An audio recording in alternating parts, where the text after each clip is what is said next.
il n'y avait pas d'artistes dans ma famille. Mes parents sont des gens simples, ouvriers. Ma mère, une paysanne. Par contre, moi, tout de suite à l'école, j'ai été celui qui sait dessiner. On est quelques-uns comme ça. Et j'ai remarqué que je m'en sortais mieux que les autres, qu'ils avaient du mal et que moi, je savais comment il fallait faire. Donc ça m'est resté. Euh, il y avait aussi le petit peintre à côté de chez moi. Je vivais dans un village et il y avait Marius Mazella. J'ai toujours une petite aquarelle de Marius. Je l'ai gardée précieusement. Donc je pense que c'est lui qui m'a mis en peinture. Euh, Après j'ai été, comment dire, j'ai fait les études que mes parents voulaient, quoi. Passe ton bac d'abord. Je l'ai entendu plusieurs fois. Mais quand même, après, ils m'ont autorisé. Ouais, enfin, il y a bien eu des tensions, mais les beaux-arts, ça a été possible, quoi. Donc, je suis rentré aux beaux-arts et voilà, j'en ai fait mon boulot. Jusque-là, je suis content de pouvoir dire que j'ai pas fait autre chose. Ma mère dirait, il n'a pas travaillé, il est resté. Donc, j'ai continué jusqu'à aujourd'hui. J'ai pu faire ce métier, vraiment, ouais. Avec des hauts et des bas, mais c'est pas facile. Mais des annexes aussi, l'enseignement, les ateliers, des choses comme ça. Je n'ai pas vécu de ma peinture, mais j'ai vécu du crayon.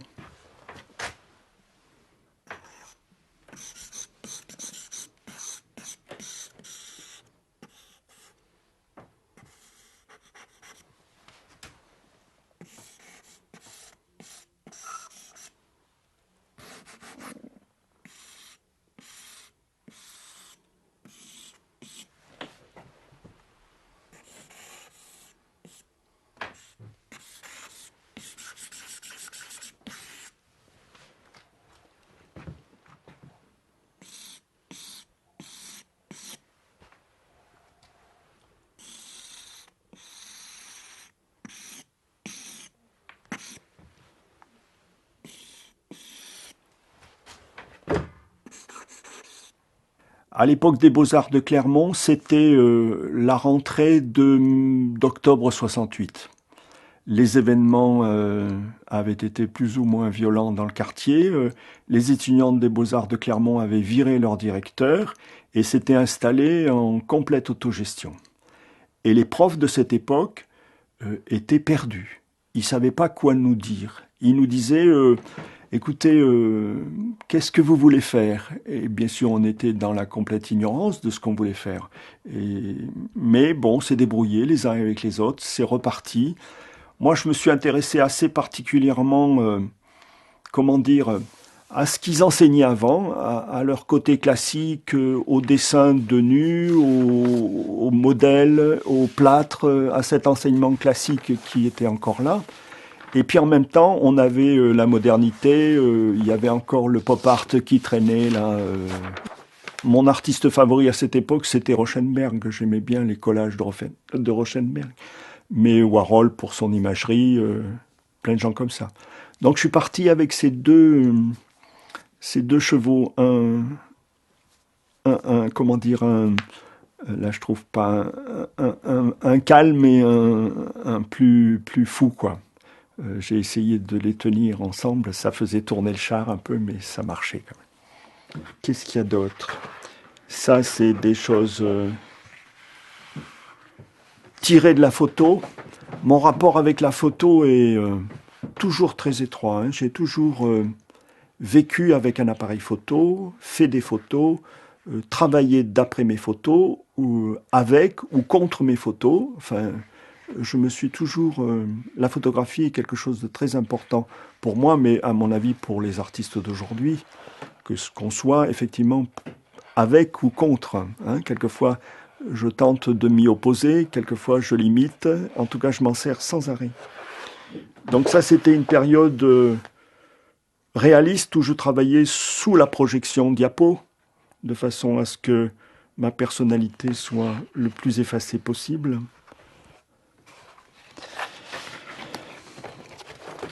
J'ai toujours essayé d'interroger un peu les artistes que j'aimais en faisant En lisant ce qu'ils ont écrit, quand ils ont écrit, en faisant des copies. Euh, je pense que c'est le meilleur moyen de comprendre, c'est d'expérimenter en allant jusqu'à la copie conforme si on en est capable, quoi. Il me reste des Morandi. Morandi m'a beaucoup marqué, mais pas que lui. Là, je lui ai tordu un peu le cou. Les géants m'ont marqué. Matisse, voilà, il faut pas bouder les géants, surtout. Donc, ouais, j'aime bien Matisse, Picasso, Bonnard. Beaucoup d'affection pour Bonnard.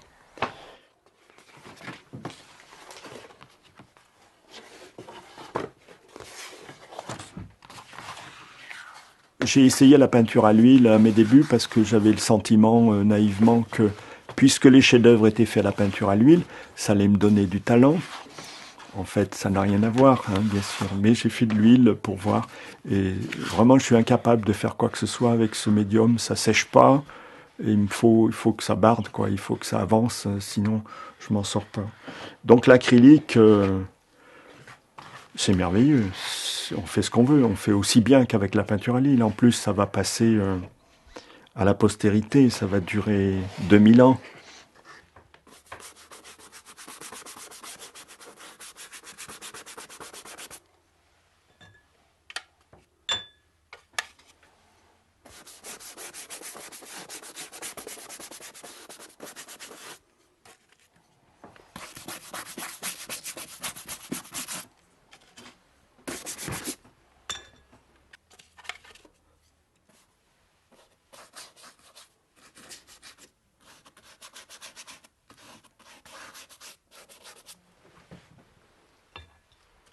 Dans les années 80, je pense que c'était vers 95-96, j'ai ajouté à tout ça des objets, j'ai travaillé sur des objets et je suis passé à ce que les artistes d'aujourd'hui appellent des installations. J'ai ajouté, j'avais fait un grand truc qui traitait de la mémoire, du passé, de l'oxydation et ça s'appelait le musée des oxydes.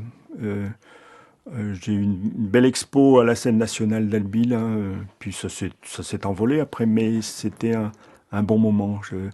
Il me reste de cette époque des grands formats comme ça. Ça, c'était les deux oxydes, la rouille et l'oxyde de cuivre. C'est de la peinture, hein, c'est de l'imitation. Il y avait tout un travail sur l'archéologie aussi.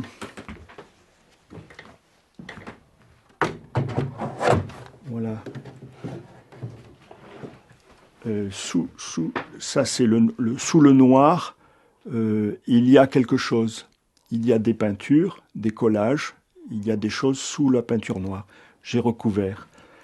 Sur les petits carrés de 10 par 10 qui sont évocateurs du mètre carré de l'archéologue, il y a des fouilles. D'ailleurs qu'avant que le noir sèche, j'ai regratté pour exhumer ce qui était là. Ça s'appelait donc le musée des oxydes. Il y avait plein d'objets aussi.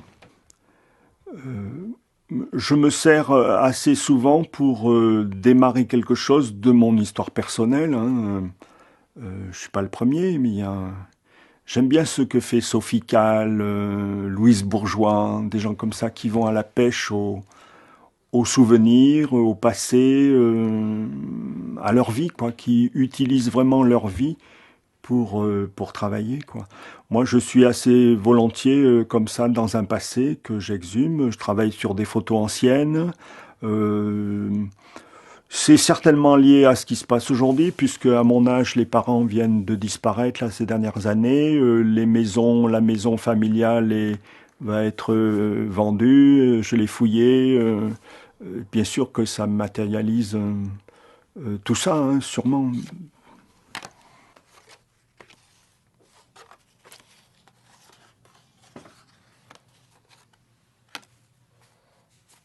Je ne sais pas s'ils se rendent compte qu'ils nous regardent encore depuis longtemps. Et moi, c'était bien ce qui me séduisait.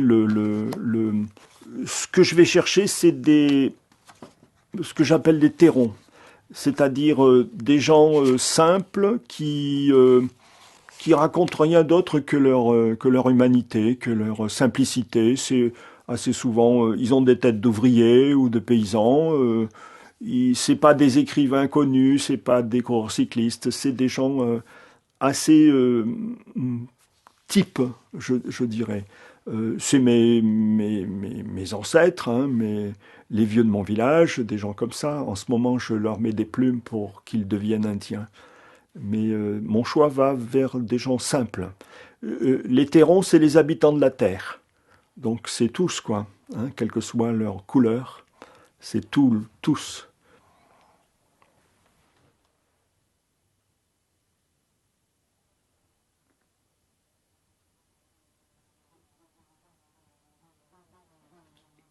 Je dessine pas les yeux de mes personnages. À la place du regard, il y a un brouillard, quelques coups de pinceau, un noir. Ils n'ont pas les yeux. Euh, j'ai envie qu'on les regarde tout entiers, comment dire, qu'on s'accroche pas particulièrement à leurs yeux, comme on peut le faire quand on est en relation avec quelqu'un. J'ai envie qu'on regarde la totalité de leur corps, parce qu'assez souvent je les déshabille. J'ai envie qu'on regarde, qu'on s'attache pas à leur regard, ou qu'ils aient l'air de pas nous regarder eux-mêmes, pour qu'on soit tranquille, pour qu'on puisse les observer euh, tranquillement, quoi. J'ai envie aussi que il soit peinture, quoi. Ça veut dire ça aussi. Ça veut dire un peu comme faisait Cézanne. Cézanne pensait que quand il mettait un nu dans le paysage, il essayait de faire en sorte que son nu soit traité comme le tronc de l'arbre. Les baigneuses de Cézanne sont traitées comme les pins auxquels elles s'adossent. Donc ça voulait simplement, pour moi, ça voulait dire, c'est une peinture. Ça représente pas forcément une dame nue dans un paysage. C'est un tableau, c'est de la peinture. Moi, je vais un peu par là et c'est du dessin, de la peinture, si on veut. C'est pas une relation avec un personnage. Enfin, c'est pas ce que je cherche. Je veux mettre sur un carton donné du noir, du blanc, de la couleur s'il en faut, du trait, des aplats. Je parle de peinture. Bien sûr, le sujet est là quand même. C'est pas abstrait. C'est peut-être pas très clair ça dans ma tête encore.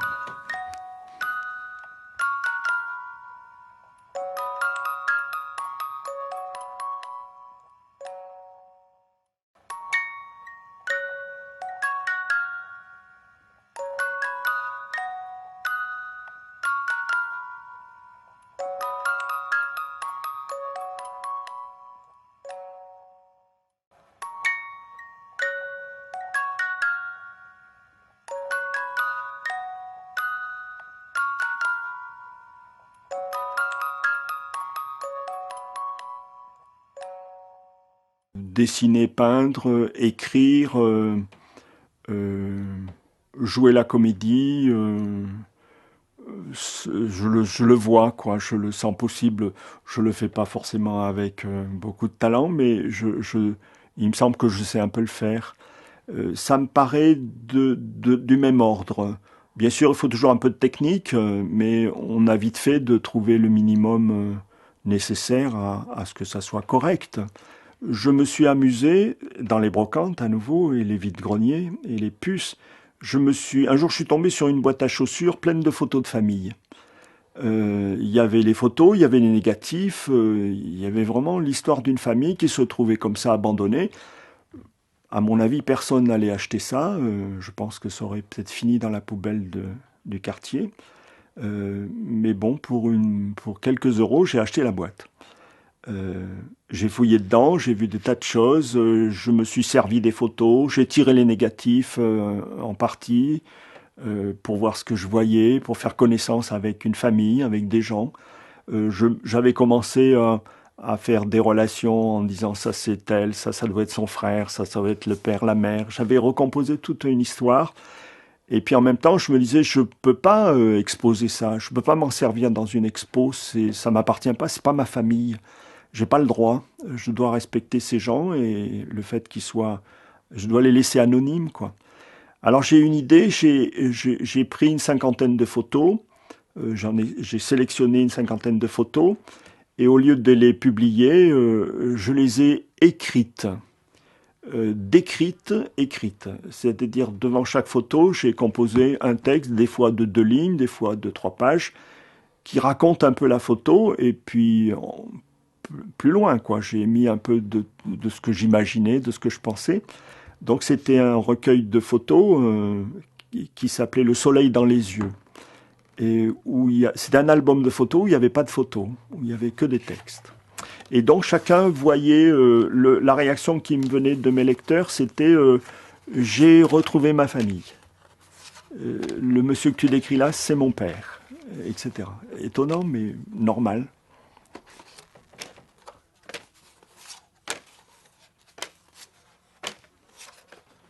Je regarde s'il y en a une qui m'a servi particulièrement. Je crois pas. Peut-être le soldat, il y a quelque chose là. Je les passe au scanner et je les agrandis pour y voir un peu plus clair. Et dans la mesure où je travaille sur des grands formats, euh, j'utilise quelques repères pour être quand même... Dans cette série, j'ai cherché à être assez proche de la photo, assez réaliste.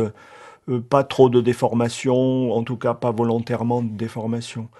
Donc je mesure un peu pour que mon dessin, quand il dépasse comme ça le mètre 80, pour qu'il soit assez juste. Voilà la dame qui est là, la mariée, je sais pas, j'ai pas de la photo de départ.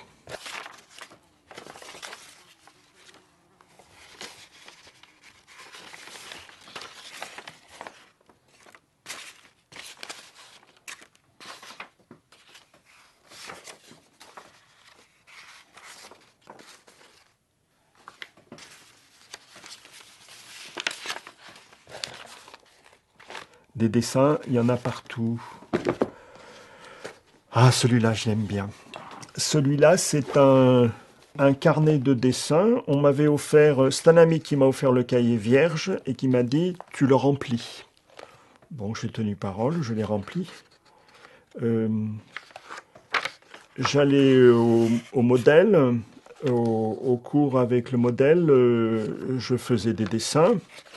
Et puis le soir, une fois rentré, je continuais la page par des collages, par des écrits, par des tampons. Donc j'ai fait un beau carnet avec plein de dessins comme ça. Alors il y a juste le dessin et puis des choses ajoutées.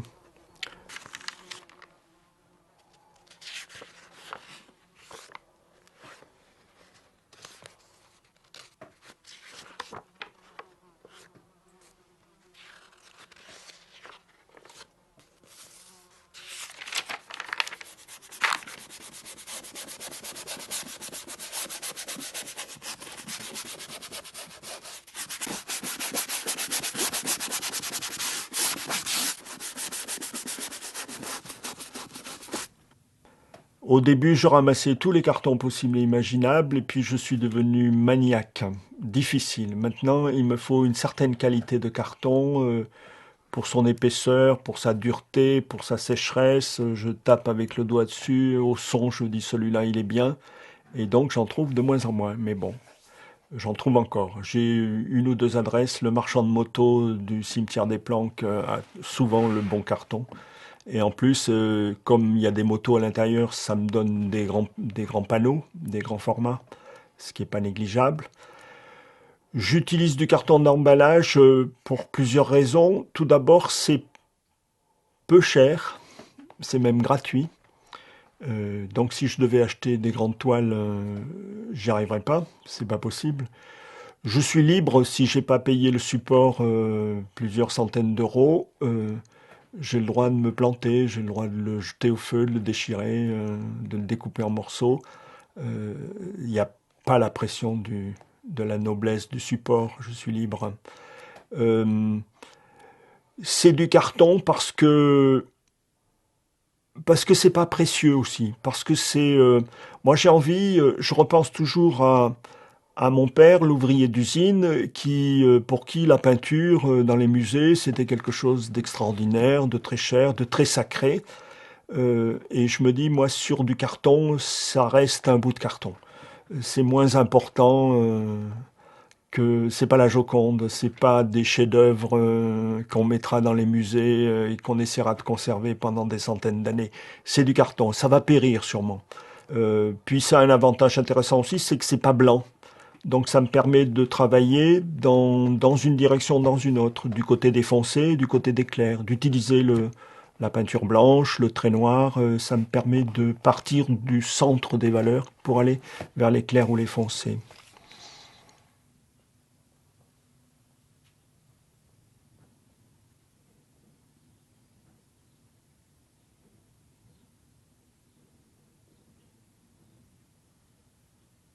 J'ai lâché la couleur depuis une dizaine d'années parce que je voulais voir ce qui se passe si on creuse toujours le même sillon.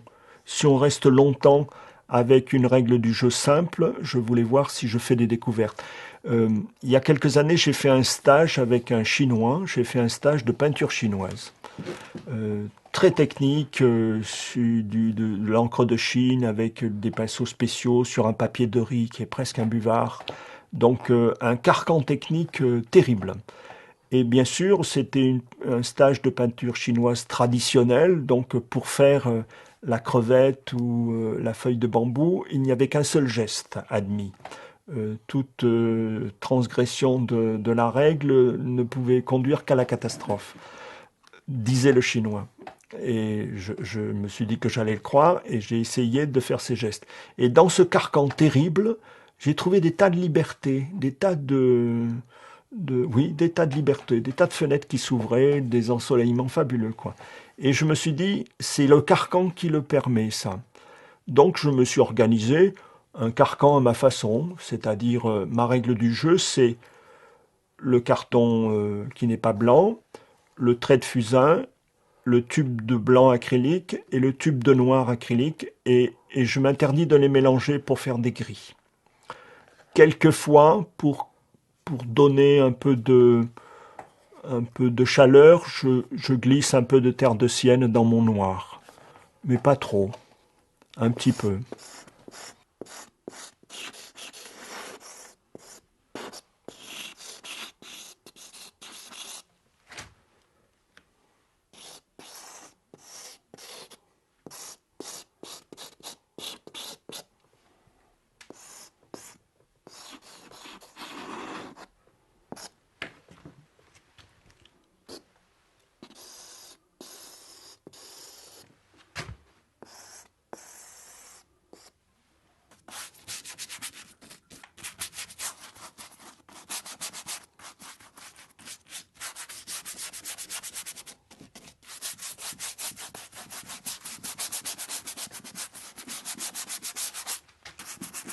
Je dessine quelquefois, euh, comment dire, euh, tout près du carton, bien sûr, et puis je me recule quand je suis arrivé au bas du carton. Je descends hein, pour dessiner.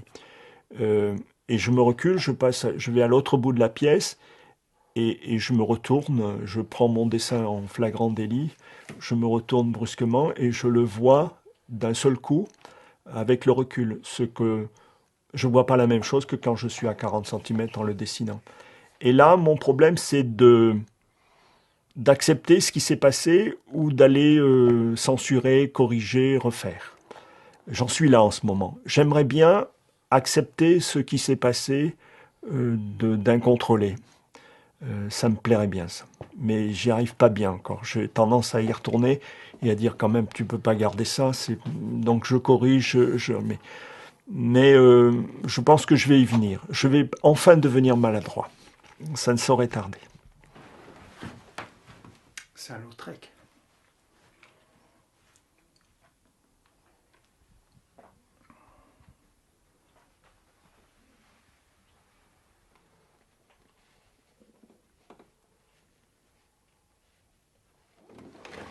Il est rapide, il est sous l'émotion, sous la timidité, sous l'émotion. Il est pas. J'ai perdu comment dire, la pensée que j'avais hier ou avant-hier quand je faisais quelque chose. C'est pas la même là. Je me suis senti légèrement en représentation, Oui, c'est peut-être inévitable, mais j'ai oublié mes histoires, quoi. Pendant que tu me filmais, je te voyais, je te sentais, je te savais. Et donc, bien sûr, j'ai bien fait un truc pour le cinéma. J'ai fait mon cinéma. Mais c'est pas foutu, hein. Je vais y retourner. Donc, on peut le sauver encore, ce bout de carton. Il n'ira peut-être pas à la poubelle.